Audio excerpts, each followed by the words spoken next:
প্রচণ্ড গরম, কবুতরগুলোকে গোসল দেওয়ানো খুবই দরকার। তাড়াতাড়ি ব্রিডার রুমে চলে এলাম। তো গোসল করানোর আগে ঝটপট সকালের খাবারগুলো দিয়ে দেওয়া যাক।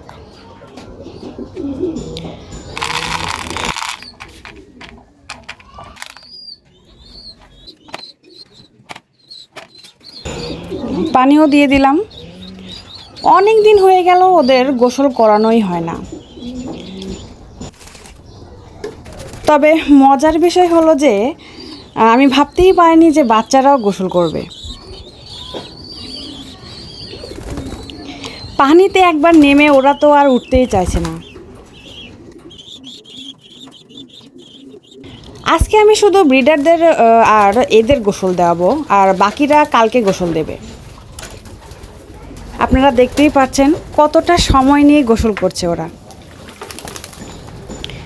আশা করছি এবার ওদের হয়তো গরমটা কম লাগবে।